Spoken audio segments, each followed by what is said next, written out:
Hi, and welcome back to the Tomes Tech Microsoft 365 Help Desk course. Today we're looking at Microsoft Outlook OST files and the role they play on your computer.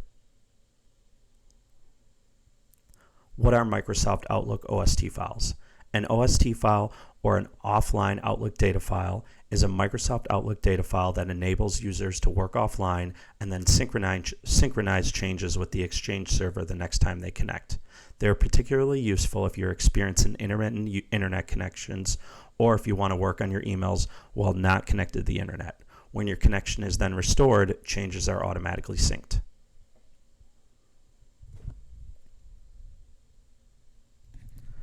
Troubleshooting OST files. Where does the OST file come into play when troubleshooting Microsoft Outlook? Well, the OST file can become corrupted and might need to be deleted and recreated. The size of the OST file can also become an issue. Let's take a further look. First, let's look at where you can find the OST file.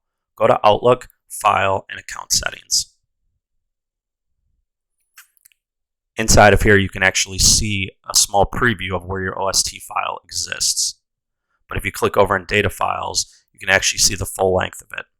If your organization uses Microsoft Exchange, you can delete the OST file and Outlook will recreate it the next time you open Outlook. It's important to note, though, that you should make sure the OST file is synced before deleting it, or you might run into some missing data.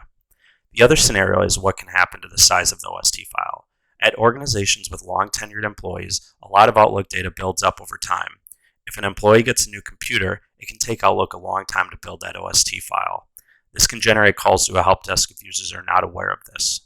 If you want to shorten the time it takes for OST files to create itself, you can go to Mail Settings and adjust this with Exchange Cache Mode.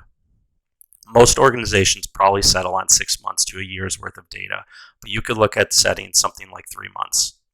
Just be aware that this can impact how far back users can look at email data offline.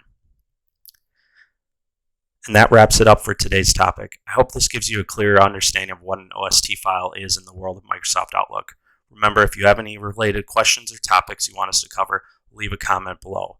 Thanks for watching and follow along for more tutorials.